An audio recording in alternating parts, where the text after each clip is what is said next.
C'est un défi complètement fou. Un cycliste ardennais va parcourir 10 000 km entre l'Alaska et Saint-Pierre-et-Miquelon, seul sur son VTT. En attendant le grand départ en avril prochain, il s'entraîne 2 heures par jour, 6 jours sur 7. Véronique Buzon, Daniel Samulzik. C'est dans son salon que Philippe prépare depuis plus d'1 an son matériel qui lui permettra de parcourir plus de 10 000 km à l'autre bout du monde. Alors le départ, c'est Anchorage en Alaska.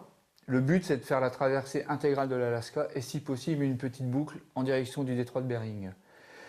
Et ensuite, c'est de traverser le Grand Nord canadien dans son intégralité, le plus au nord possible et au-delà du cercle arctique, pour arriver en fait en territoire français, Saint-Pierre-et-Miquelon.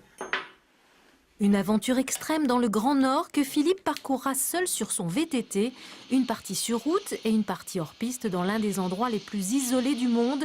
En autonomie totale, Philippe ne pourra emmener que 30 kilos de matériel et de nourriture dans ses sacoches qu'il vient juste de recevoir.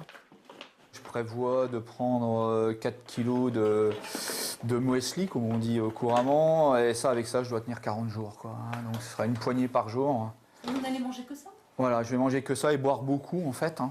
Lors de précédents voyages, je me suis aperçu que je pouvais rouler des heures et des heures, même 2 jours et demi sans manger.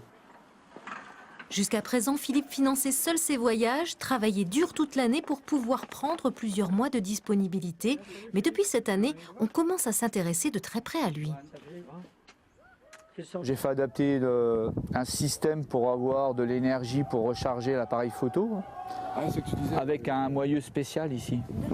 Donc là, je vais pouvoir recharger un portable et un appareil photo en complément de mon panneau solaire. C'est un espoir et c'est aussi une révélation de dire qu'il existe dans notre ville, la ville de Revin, des hommes tout simples comme Philippe qui mettent en place des projets et on a envie de lui apporter un soutien réel. Le comité recherche d'ailleurs des entreprises ardennaises qui voudraient bien sponsoriser le voyage de Philippe. En attendant, quoi qu'il arrive, notre quadragénaire est prêt pour l'aventure. Il faut dire que cela fait plus d'1 an qu'il s'entraîne. Les Ardennes, c'est un terrain de jeu formidable pour faire du sport nature et en faisant des montées de 20 km tous les jours, 6 jours sur 7. Les animaux, j'espère en rencontrer, notamment les grizzlies, les loups, les élans, des ours blancs. Quoi. Vraiment, c'est la nature à l'état pur. C'est pour ça que je fais ce voyage.